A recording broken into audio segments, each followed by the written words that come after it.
This next question is going back to you, Professor Davis. And Dr. Rankin, you can weigh in on this if you like. The question is, American democracy is based on the principles of equality, political accountability, rule of law, and the expression of legitimate power. All of these founding principles have been violated by generations of racist education, employment, residential, and financial policies against Blacks and other minorities. What is the role of higher education institutions in seeking to reverse these social injustices?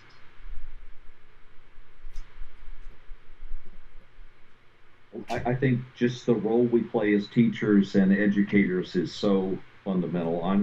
I'm so lucky to be a history teacher because we deal with the issues that confront us now, that confront us all the time. And I think just in the history classroom, just need to teach the truth about American history. We don't need to teach some sugar coated kind of mythology. So many of us were exposed to that kind of mess when we were kids growing up in this country, in my case, back in the 1950s, when we just weren't going to honestly confront some of the realities of this society. I think we have to, all of us as teachers, have to teach critical thinking. If we can get people to think for themselves, to think as individuals, they're not going to fall for demagogues. They're not going to buy into crazy conspiracy theories that completely get our politics to jump the cracks. And I think one basic thing is we need to teach people that the love of reading, right? I mean, if we can get them to appreciate books and reading, we can educate them for their entire lives. And again, to learn about African American history, about the role that people of color in the society have played, just a broad education in the humanities that should be lifelong learning. And I want to say too, and some of that education, of course, on a college campus occurs outside the classroom. And I'm really so proud, Al, of the work we've done. Black History Month this past February, before we had to shut down, we showed the movie American Son, which none of us could have known. I think the way it would speak to some of what we're encountering, the actual events in the streets right now. The year before, we showed Black Klansman, and that movie by Spike Lee really, I think, was pro-police in a way because it made the case we need to have good black cops. And in this case, this story was very inspiring in that respect. So we have the thing about the kind of work we do is it never stops. The work is never going to end, and it's very important and inspiring to be a teacher right now when it is so sorely needed. I think if we look back at Plessy versus Ferguson and fast forward to Brown versus Board in 1954, the interesting thing about education is it's the slowest place in the world to change. And at the same time, there's the schizophrenia because you also have the younger population on the college campuses pushing for change. Every great movement in this country that's ever happened, a lot of it happened on the college campus. So you've got this schizophrenia going on. When I think of Brown versus Board of Education saying that you can't have separate educational processes, well, you fast forward to 2020, and the fact of the matter is we still have segregated schools. They're just not called that. But let's just call a thing a thing. You go to certain parts of the community and you still have all black high schools, all white high schools, all Hispanic schools, whatever the case may be. So I think that what we have to do in education is be courageous and use our bully pulpit to educate, empower, uplift. And I think that we have to stop being cowards and hiding behind fancy titles and a lot of rhetoric and get out there and make some changes and inspire our young people and our not so young people to want to make an impact and want to make a change. You know, Fannie Lou Hamer said some time ago, I'm sick and tired of being sick and tired. Dr. King said long, long time ago that the fact of the matter is that those people who sit around and watch nothing positive happen are the ones who are just as guilty as the ones who are doing the things that they ought not be doing. The fact of the matter is that we have to make certain that we, as the leaders, are taking some responsibility to help and inspire our young people to want to see change and to want to go out and and make an impact and make the difference. I can't tell you how many young people have called me over the last several months saying, should I go protest, Dr. Rankin? Should we protest violently? What should we do? And look to me and others like me for advice in that regard. And of course, I always try to make certain that I counsel them the best way that I can. But the fact of the matter is that we're all sick and tired. We're all fed up. I'm sick and tired of having to explain to my young sons what's going on with this. Fannie Hamer and others, as I mentioned earlier, dealt with these things 50, 60 years ago. And here we are still dealing with the same issues. And we're going to either hang separately or we're going to hang together, folks.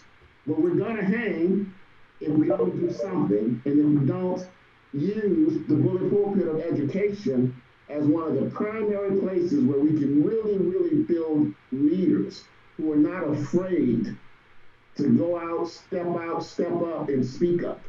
I, for one, am not afraid to do it. And I know that many of my colleagues on the line aren't either. And that's what we need more of. And that's what education ought to be doing. It ought to be inspiring leaders. Outstanding. This next question is going to Chief Willingham and Chief Victorian.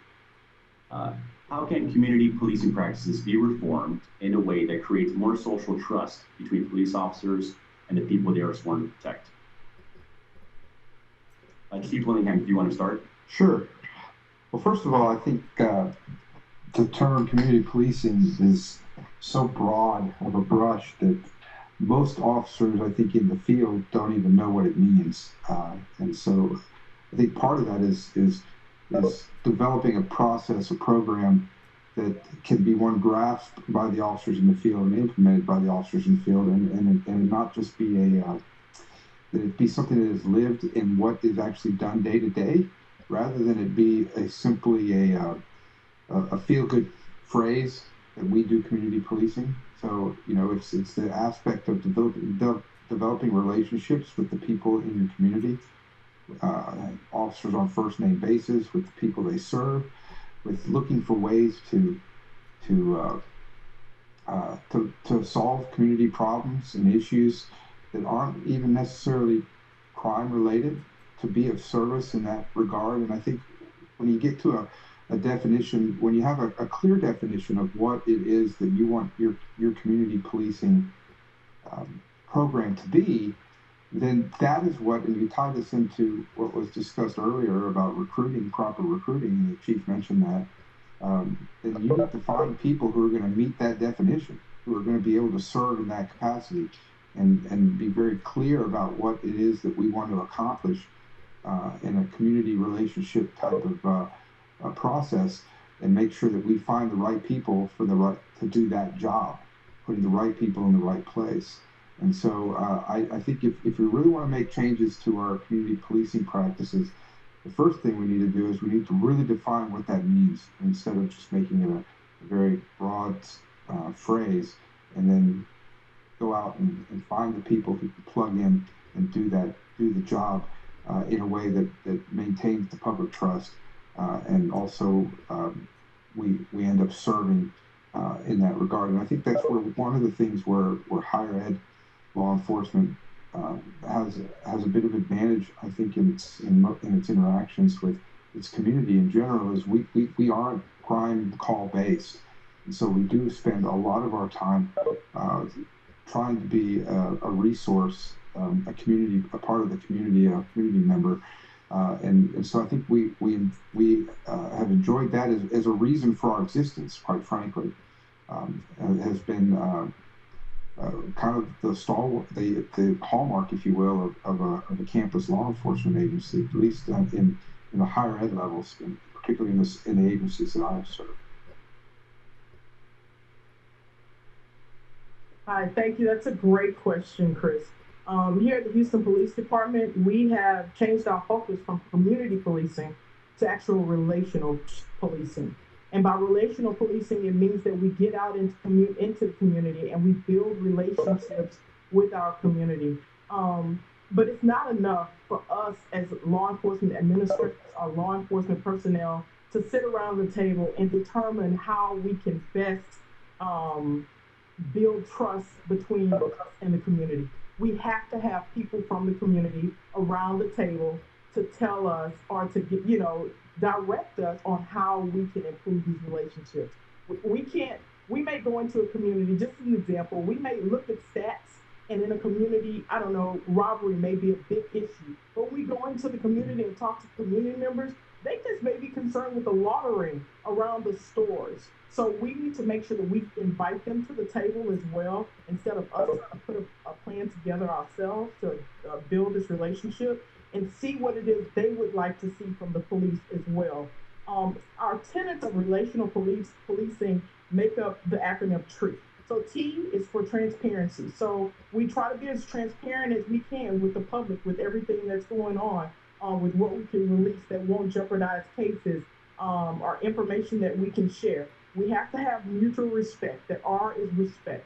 We have to have mutual respect with our communities. We have to have mutual respect when we go out into these calls. When we go out into a call and it's already escalated up here, as police officers, we can't get to the scene and further escalate the situation. We're supposed to be that calming voice that's on the scene. So we have to make sure that we are engaging in mutual respect. Engagement is one of the E's, and engagement doesn't just mean run into a call for service. We have a lot of programs at the Houston Police Department, positive interaction program meetings, where we invite citizens out to our different substations once a month. Right now, it's been done online in most cases because of COVID. We also have a citywide positive interaction program meeting where our citizens get to come and meet with the chief every other month. We also go to our homeowners association meetings. We're in the schools with the Teen and Police Service Program. We have the Citizens Police Academy. So we have to be able to engage with our communities. And a lot of our divisions, they host Christmas parties for the kids. They do Easter egg hunts. So we invite kids into our neighborhoods, and we're able to have one-on-one conversations with them so that we can help reduce that fear or minimize that fear of the police. The other E was be emotional capital. We have to build emotional capital within our communities, which to me is, and I'm so grateful for the citizens of Houston, as well as our police chief, Art Acevedo, and how the protests were handled in the city of Houston compared to other areas across the country. I think that we built that emotional capital with our community. So for the most part, we got a lot of cooperation from our citizens. We're going to do what we can to help you peacefully protest without breaking the law, of course, but we're going to be out there being supportive. And now we're having to cash in on a lot of that and go in and make some more deposits, since we made withdrawals by one police officer from across the country who pretty much ruined it for all of us. And please don't get me wrong. Every person that I know, we're angry, upset, embarrassed by what we saw happening in Minnesota. And the minute I saw the video, I knew across this country that was going to cause heartbreak, and it was going to cause anger. It was going to bring back some emotion. So we have to remind our officers too, what you do is going to affect everybody in this uniform. So we make sure that we're putting forth practices and engaging with the community and building emotional capital and holding our officers accountable. I'm grateful for our body-worn cameras, but if we're not having programs where we have to audit these body-worn cameras and reviewing these body-worn cameras in instances where maybe somebody had not filed a complaint, because a lot of times we only review body-worn cameras if somebody filed a complaint, or if there's been a chase, or there's been a response to resistance. But we have an accountability piece in there where we have audits, where we do random checks of our officers' body-worn camera videos. And that way we can check or improve, coach, mentor, correct, or open IED investigations on cases, individuals who may not be following policy. And then that last T is trust. So transparency, respect, engagement, emotional capital, and holding people accountable for their actions will help build that trust. So. Fantastic. I do have a follow-up question from someone in the audience. Maria Pickett, she asked, there is a broken social contract between Black America and policing, and many Black people now feel targeted versus protected. What tips can you share with Black men and women to ensure they make it home after interacting with an officer? Yeah, that's a great question. And as an African American female and a police officer, and questioning um, what I've done and what I've learned for the past 27 years and in a job that I've come to love, the last couple of weeks have been very, very heavy for me. I have nephews that I've seen in the face of George Floyd when he was murdered in Minnesota a couple of weeks ago. But my recommendations would be if you're pulled over by the police or you have a contact with the police, make sure comply. And we have a process in place for you to complain, but resisting arrest is not the answer. You can be direct, give the information, your name, your address, or whatever it is they're asking for, and comply and be able to come out on the other end. And if you have anything to complain about, there's a process to do that, and we encourage you to come and do that. But if you can get involved in what I'm talking about, being at the round table, at the table discussing how we can better improve our relationships, coming to our positive interaction program meetings, or going to our Citizens Police Academy and learning about what we do and allowing us an opportunity to try to build a relationship with you, and then you asking those tough questions of us that we'll have to answer during the course of that 10 weeks. I think that would be very helpful as well. I'd like to say something to Cheryl, if I may. Please. I appreciate what you said about complying, and that's exactly. I've got a 27-year-old son. I've got a 18-year-old son, and I've got a 17-year-old son, and that is exactly what I share with them. We've even done practices, in terms of how do you conduct yourself. What do you say? You don't keep your wallet under the seat. You keep the wallet on. You keep your wallet on your person or right there on your console so that you can get to it. I mean, I've done that with my son, so I appreciate you suggesting that that's a good thing to do. Here's my concern. It seems to me, and I've had to explain this to my children, as I said earlier, and this is what's frustrating, when people seem to be killed who are complying, people seem to get killed who are not resisting. People are being shot in the back, running away from a scene. People are shot, of course, who are doing what they shouldn't be doing. It's just a very difficult situation to explain when my son says, well, Dad, this guy was running away. Why did he get shot in the back twice? Wasn't he running away? Should he have shot him in the leg? Should he have called back up? So it's difficult for me to teach him to comply, and I know he's going to do that because that's what I've taught him. But the only thing I can say to him is that I can't give you any guarantees, son, on how it's going to work out. I can tell you, though, more likely than not, if you do what you're asked to do, and if you keep a calm head, you should be fine, but I can't promise you that. I really can't. How would you respond to that? I totally agree. The only ones that make it into the public are the ones that go really bad. We have hundreds of contacts with the public each and every day that go right. Many, 99% more than the ones that go wrong. But only the ones that go wrong are the ones that are being seen. And so, yeah, there's a legitimate fear if that's all you see and that's all you know, if you've never come in contact with the police. So, I mean, I would just continue to encourage him to do the right thing and let him know most of us are out there doing our job the way the job should be done, and there should not be a fear, even though there is a fear. But a lot of us are out there doing the job the way that the job should be done. And as a Black female, one of the reasons I became a police officer was because I wanted to try to help change the perception of policing. And all of us are not racist. All of us are not afraid to dodge. All of us are not cynical. But many of the contexts, most of the contexts that we have every day, don't end that way. Outstanding. And oh, I'm sorry, you had somebody else. Fran, from a legal perspective, What types of advocacy or legal options are available to the victims of police abuse? And what would you recommend when confronted with a police officer that has crossed the line? Well, there's so many different levels to this, right? At the federal level, one, we have unconstitutional. Anytime there's unconstitutional policing, you have the Fourth Amendment. If someone is stopped, or if there's a legal search and seizure, or anything like that that occurs, then that evidence will not be used in a criminal trial.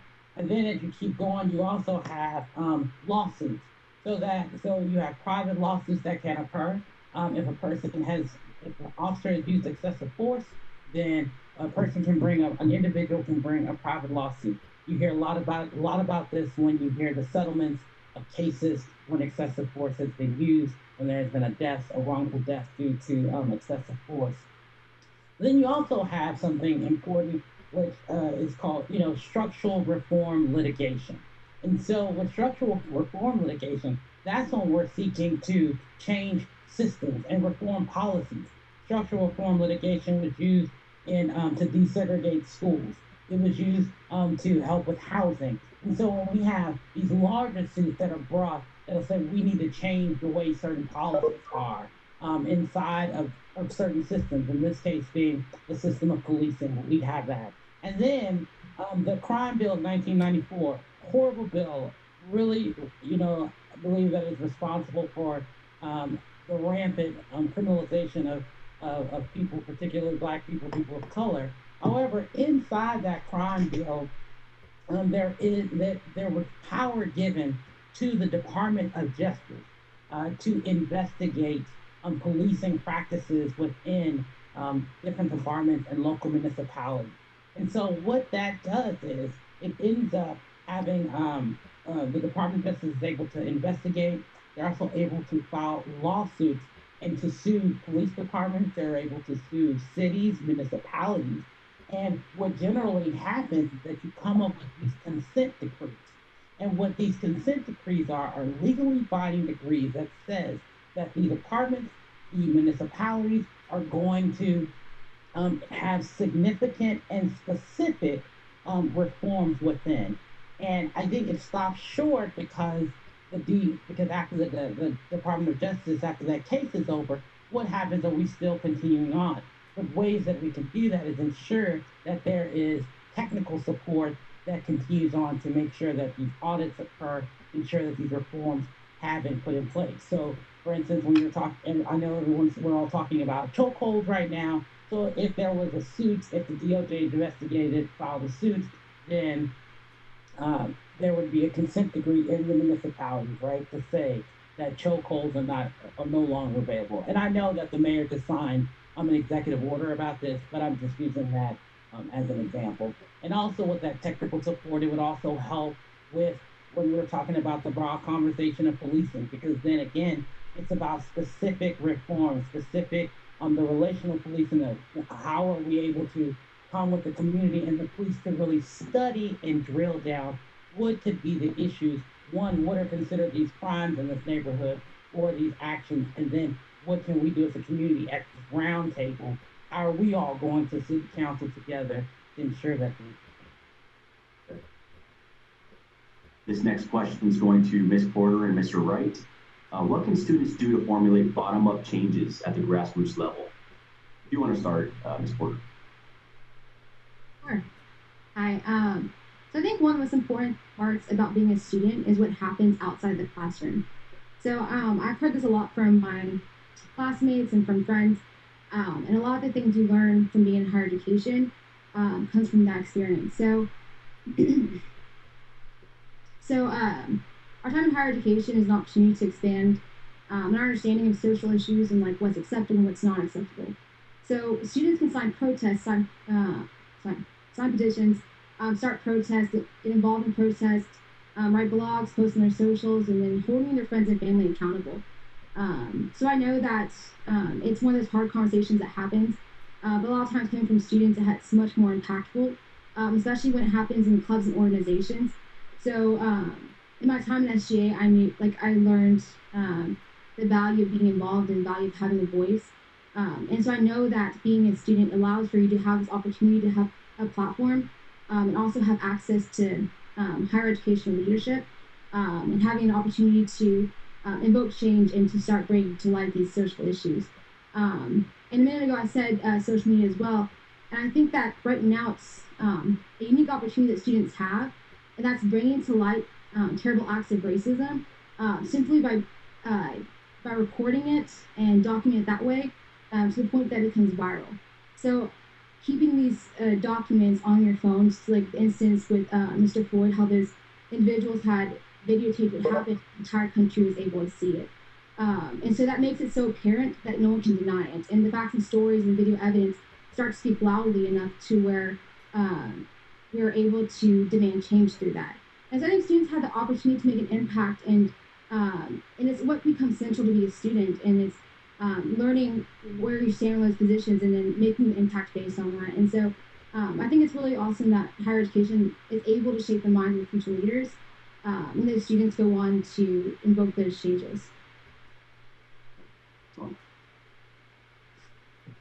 I agree with a lot of what you said, Sarah. But so what I would add to it, I think, is, students are in a very unique, subspace in society, and where they're not kids anymore, not quite adults, at least in that age group. You've got people that come back and are students throughout life. But just in the demographic of the college student, I think we're talking about, it's a space where we are learning that we have a voice. A lot are learning, that we have a voice, but not have actually actualized or realized that you can actually directly make impact. And what that looks like to me is, I agree with using your platform in your home, in your friend groups, on your campus, where your platform is.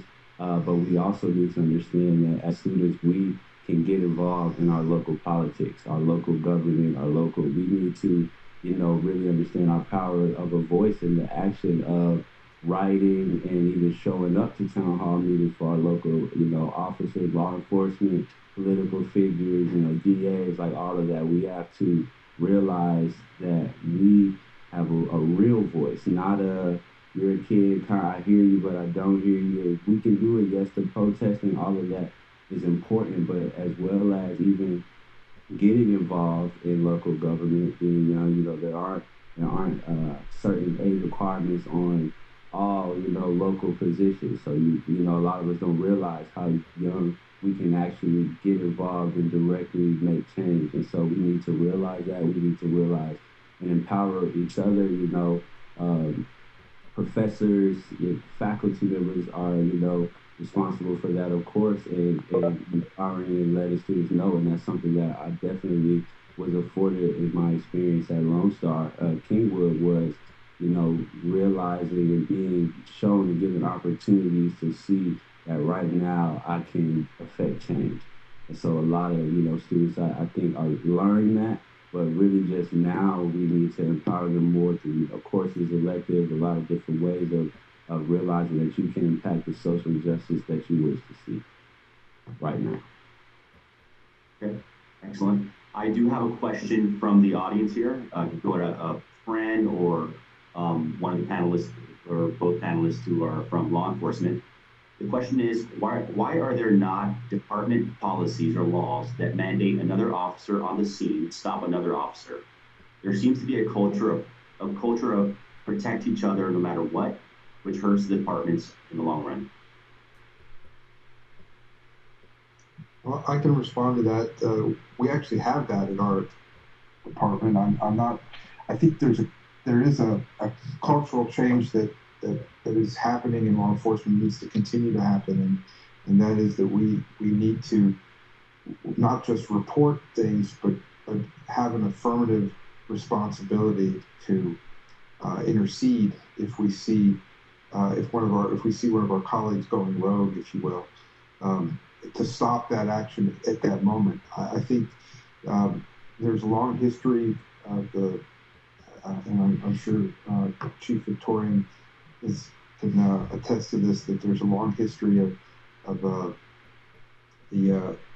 quiet, the blue line or what have you, but in reality that has poisoned our relationship with our communities, because what you end up, in my view, good cops who allow bad cops to get away with bad things turn into bad cops.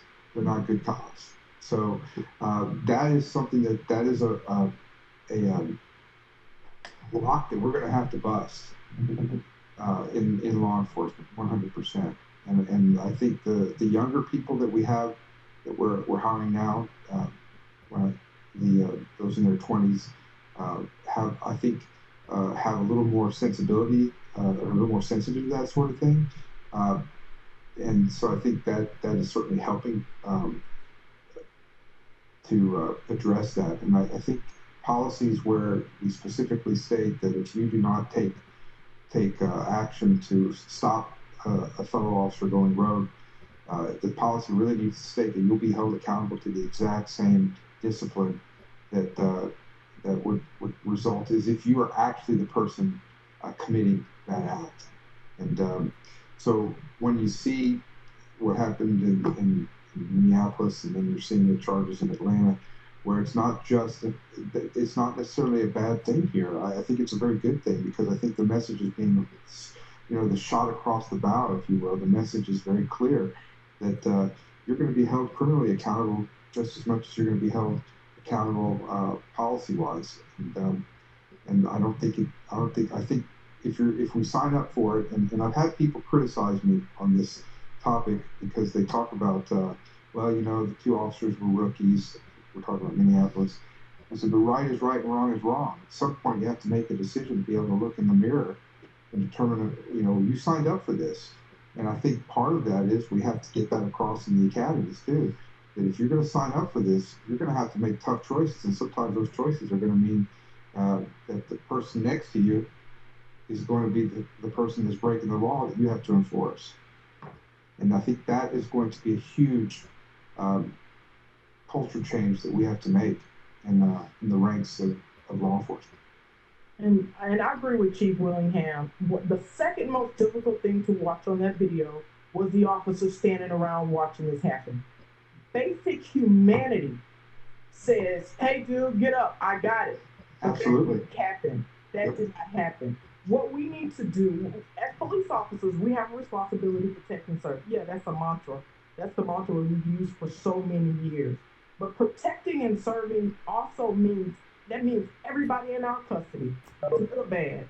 I don't care what they have done. Once we detain somebody, we are responsible for their life, and we are responsible for what happens to them next. Absolutely. So we need to make sure we empower our officers to be courageous enough, because we also have a policy on duty to respond.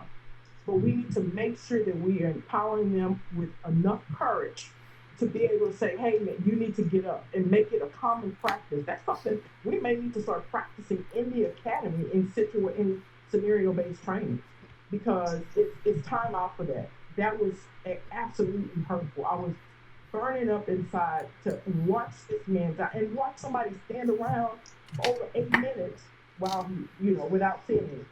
Right. So that's all. Here's another question. And I'd just like to add to that. We could be having this conversation about excessive force, police brutality. We can have this conversation about hiring. We can have this conversation about so many different things that all these different systems that impact racial injustice in society.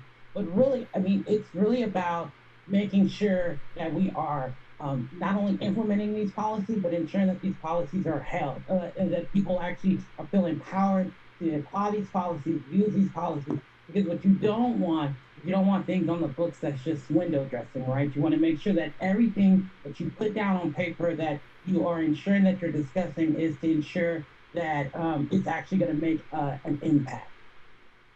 Well, and this is where I think being proactive with your policy reviews and making sure that what is in policy is actually being implemented, and then also making sure that your policy is keeping up with your policies are keeping up with what's going on and your community, as well as and doing reviews. I know that the Houston Police Department does per incident reviews of every use of force all the way through the chain of command. We do as well, and we do You do annual reviews to make sure that you're catching trends and making adjustments in training and things like that.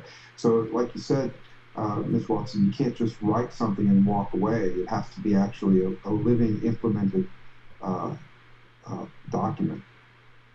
And Ms. Ortega, so I just saw a question come through, unless this was just my imagination. Somebody asked a question about what could the spectators have done in the Georgia. Yeah, that just came in. Okay. Get on the phone, call 911, ask for a supervisor, and say, I need a supervisor now, and describe exactly what's happening.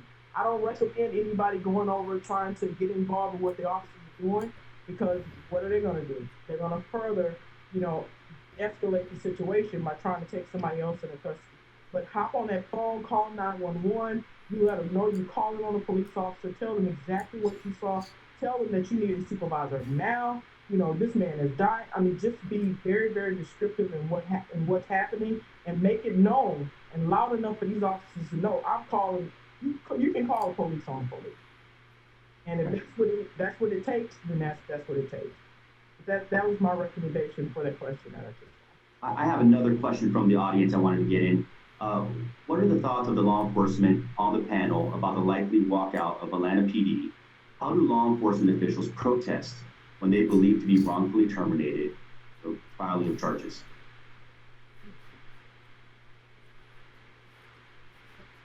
That's a good question. Well, I mean, there is a grievance process that goes through that. I'm not bound to collective bargaining, so our grievance process works through a similar way as the rest of Lone Star colleges. I know Chief Victorian, y'all have I assume that's tied into your collective bargaining. I'll kind of step away from this question as I've never dealt with a collective bargaining type of environment. Yeah, and I don't think walking out is an option for us based on that. So that would definitely not be my recommendation to walk out. But yes, as Chief Williams said, there is a proper grievance process. And we have strong unions across the country.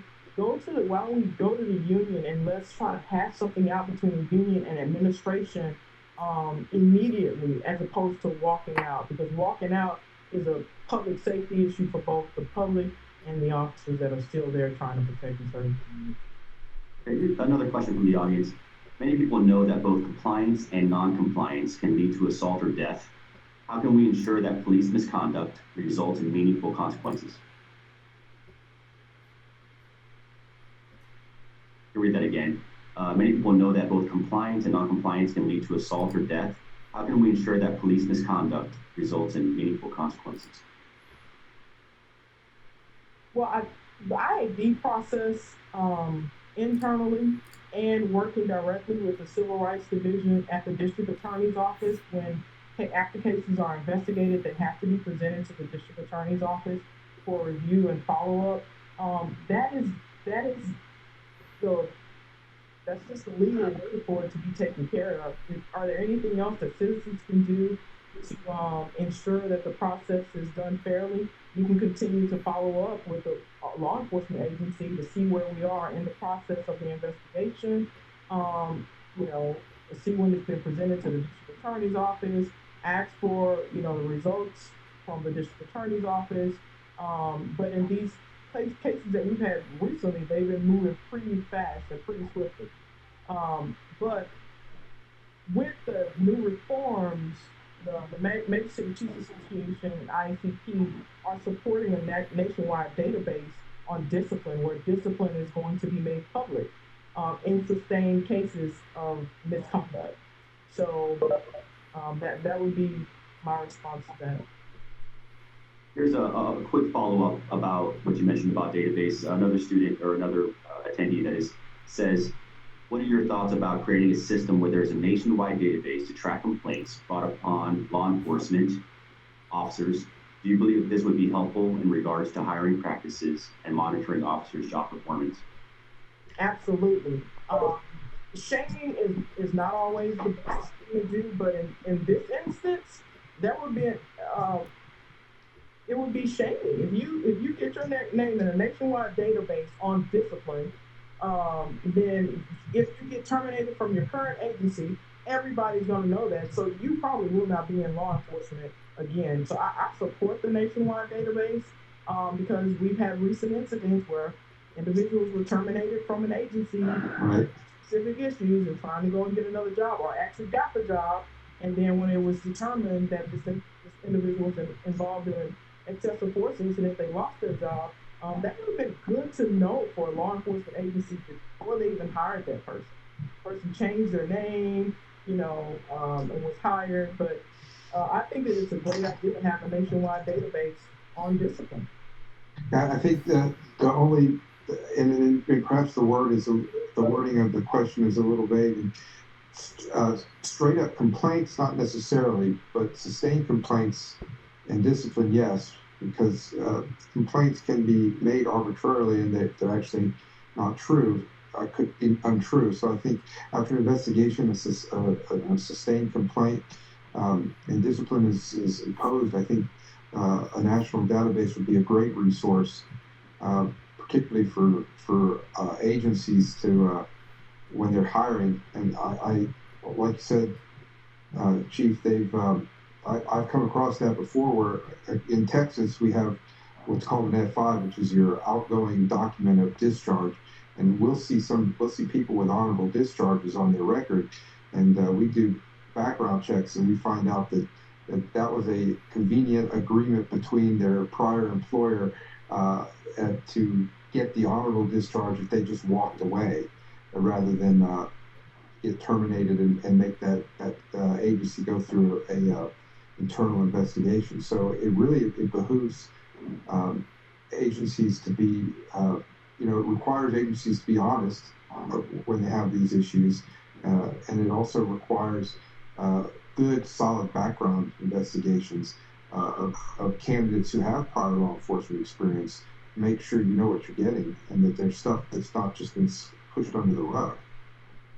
As an attorney in Texas, because we have a license and we are, we're serving the public.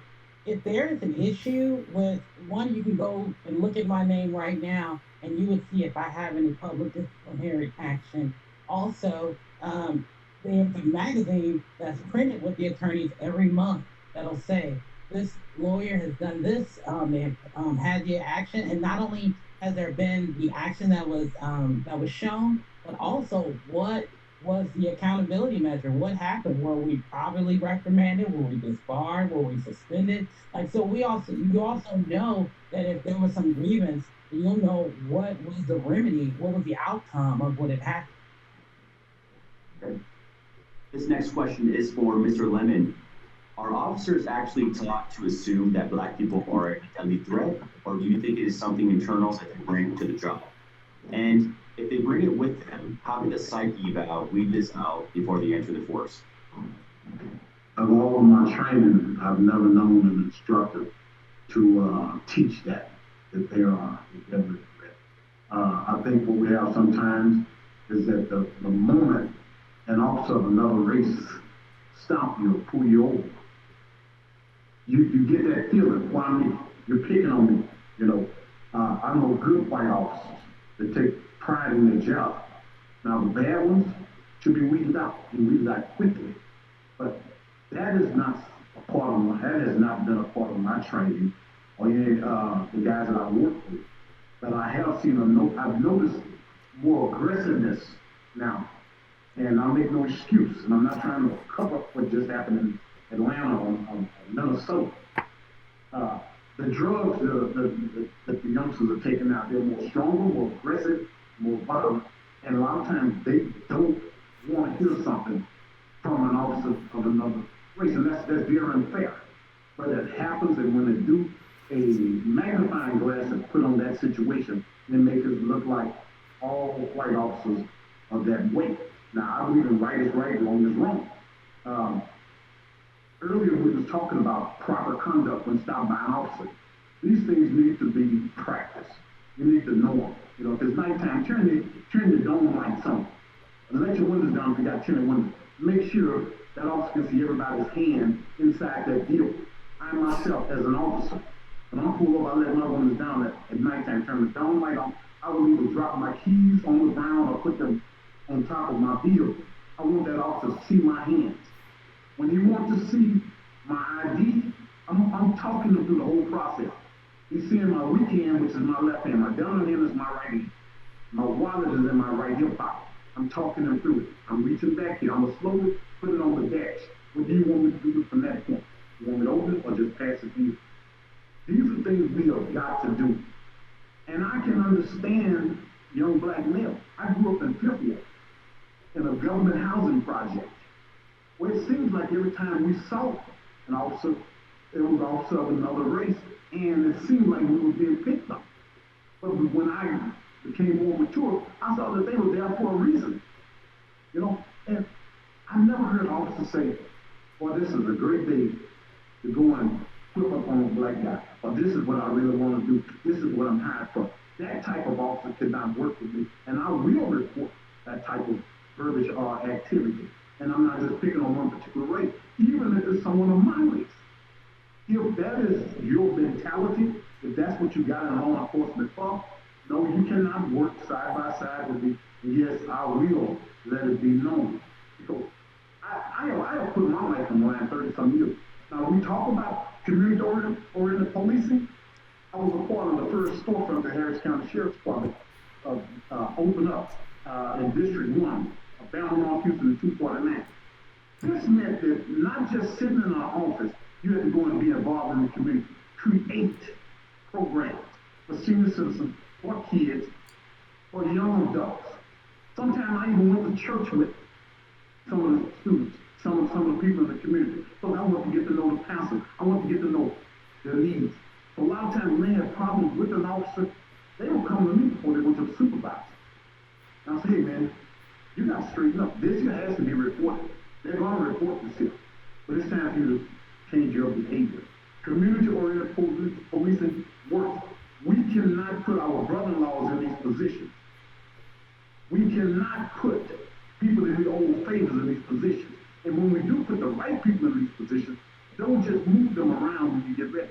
And agencies must use the money that is designed for that. You can't take community-oriented policing money and go in and build you a little tactical squad. No, use it and show the community how you use it. They should be involved in your decision making.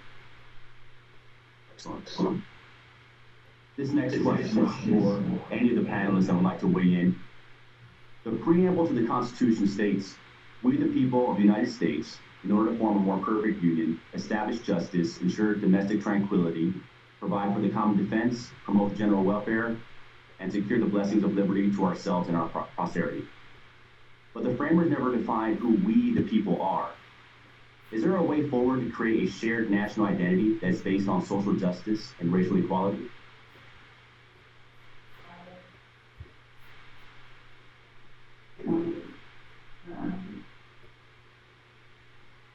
So whoever wants to say on that. I'll jump in there. I think the preamble is so important, but I agree with Abraham Lincoln that the most important, the founding document of this country is the Declaration of Independence. As important as the Constitution is, it gives us our framework of government, but what the Declaration gives us is our national values. And if there's something that can unite us, because we are a very diverse nation, becoming more diverse all the time, what unites us is a set of common values. And if we wonder what we believe in, how about let's just remember this. We hold these truths to be so founded that all men are created equal and endowed by their Creator with certain inalienable rights, that among these are life, liberty, and the pursuit of happiness. Now, I'm very aware that the man, Thomas Jefferson, who wrote those lines, owned 200 human beings. But at the same time, I can prove to you that he wasn't talking about just white men when he wrote those words. He meant human beings, men and women universally. And of course, the founders and the men who wrote the Constitution, when they said we the people, had a much more limited view than we would have today of who the people were, and a much more limited view of equality. But they put those words out there as markers, as guideposts. And we just have to move toward those ideals of equality all the time, slowly but surely, make that ceaseless kind of progress. There are different kinds of equality the founders never could have dreamed of. Think of marriage equality. It was just 5 years ago. The Supreme Court ruled that that you have the right in this country to marry somebody that you love and be with that person, even if you are of the same gender. And the founders never would have dreamed of something like that. And obviously, racial equality has been the America's original sin, and we've made progress. But oh my God, this last few weeks have shown us just how in infinite a way we still have to go. But I would speak to that we hold these truths to be self-evident. That's something we can all fall back on, and I hope it can unite us across all kinds of divides and give us some common ground to move us forward. Excellent. This last question is going to go to Fran. Fran, Abraham Lincoln once said, "I don't like that man. I need to get to know him better." How can race relations improve in such a way that society challenges its basic assumptions about the Black and brown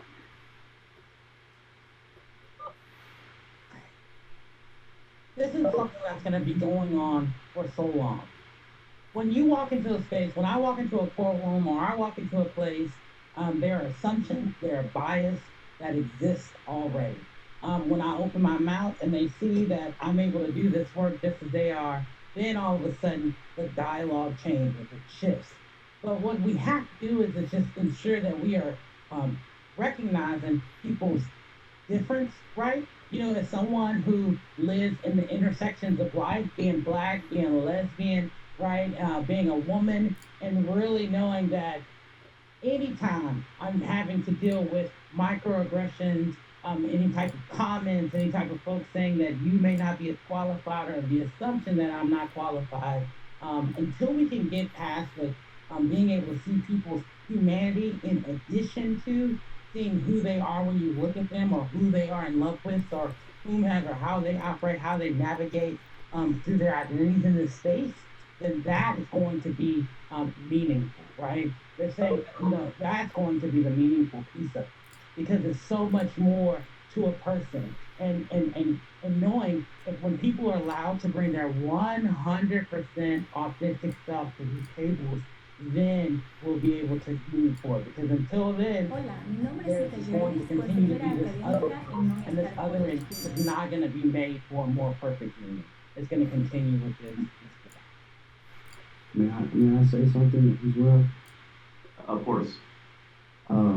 I would just like to add, just being a African American male, like I really want to communicate and I want to also, I'm not a person to generalize at all. So there are, you know, a lot of subcultures, you know, within the Black community. We need to address LGBTQ plus a lot better. You know, there are sub issues, but systemically, we have dealt with white supremacy since the beginning of this country. We talk about our forefathers, what they really meant as we the people, what we're experiencing, and this is all about, you know, talking straight and being straight to the point and honest about all of this.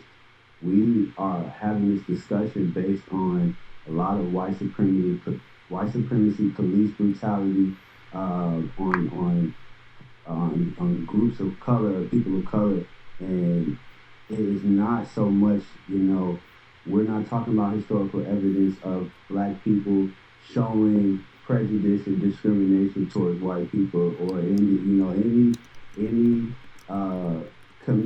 other than, you know, the white community that has done a lot of atrocities that we can look at historically and are not being made to be held accountable to that. That's what this is about. I really think it is, you know, again, like not generalizing and saying that other sub and smaller communities don't have a lot of role to play in all of this, but we're talking about the alarming rates of how Black people die, whether armed or unarmed, the disconnect between police and the community, and we don't even, you know, as people make up a large percent here, and so I don't want to, I feel personally, honestly, just again being transparent, I feel personally attacked when I'm asked what can I do to, you know, better the treatment of how people see me or how, you know, I'm looked at as a threat just being alive. It doesn't make sense to me that that's a conversation that I have. It's not my conversation. And we're not holding and what is happening now is we are, you know, holding white supremacists accountable for their privilege and what they how they contribute to the negatives and evils in this society. We're holding them accountable and demanding that we move forward in a different way. And I think that that has to be the focus of the conversation, in my opinion. I would also add to that when we think about the document and when we quote this document and when we quote these founding documents, I think there's going to have to become a time where there's going to have to be some change in this because at the time when that document was written, you know, we were considered three-fifths of a person. So it was never intended for us to be a part of that document. And so it's hard for us to hold, you know, those truths when we were never written into the truth. We were considered property. We were chattel, right? And so until we start developing this new narrative, a narrative, and it showed when we're breaking down white supremacy, when we're breaking down all of these systemic forces, right? Because we know it's not just in law enforcement, we know it's in so many different areas because this has been built up over 400 years. It's going to be about how are we going forward with this narrative that this from this document that we were never intended to be a part of. I'd like to invite Dr. Rankin for our closing remarks.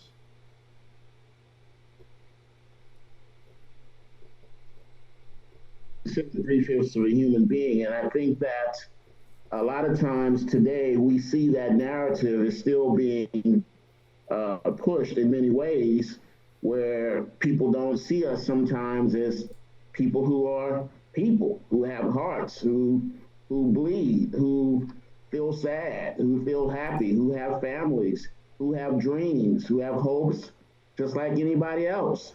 And I think sometimes, I certainly have experienced it myself, people will engage you and forget that you're a human, that you're a person.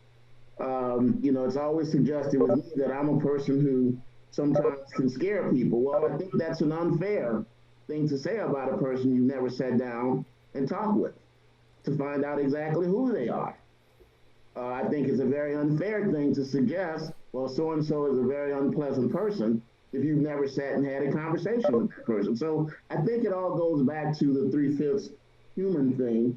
And I think when we look at what happens sometimes with Black men, especially when they're being murdered in the streets, is the first thing we try to do in our communities is try to make them less than human. Well, he was a drug addict. Well, he was hyped on PCP. Well, he was a robbery suspect. Well, he was this, as if somehow that takes away his humanity. In Africa, there's a saying, a greeting, when you see one another, you say, I see you.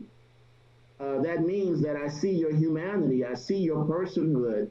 I see that you're an individual. Well, I think a lot of times we need to see each other and see one another's humanity. And when we say hello, when we look at one another, recognize that we're looking at another human being with the same fears and aspirations as anybody else. I would just, in conclusion, just say that in these times, we need as much hope and courage as we do vision and analysis, and we must accent the best of each other, even as we point out the vicious effects of our racial divide and pernicious consequences of our maldistribution of wealth and power. We simply cannot continue over the next several months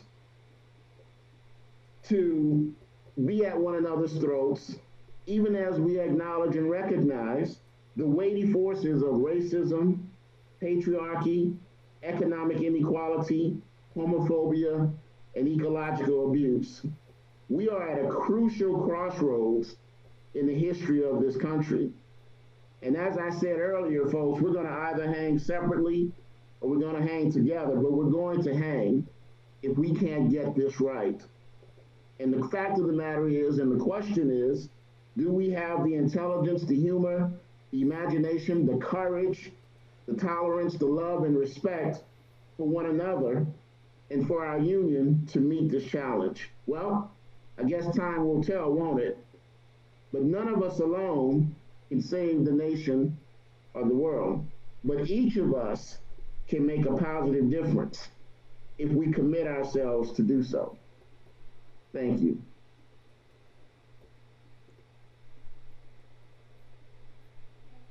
Thank you.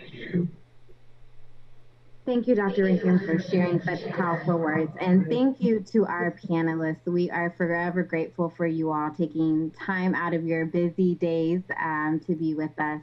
And so I really hope that this conversation is just the beginning of what we plan to do on our campus. I hope that people are walking away with a new perspective, that people are feeling empowered to make change.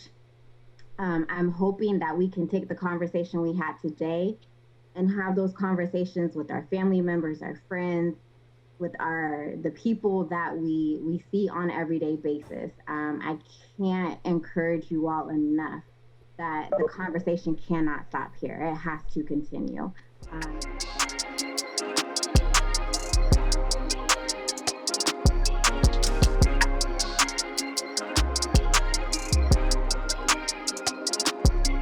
Be sure to follow us on social media at Facebook, Twitter, and Instagram. Like this video, leave a comment, and hit that subscribe button to be notified about our latest content.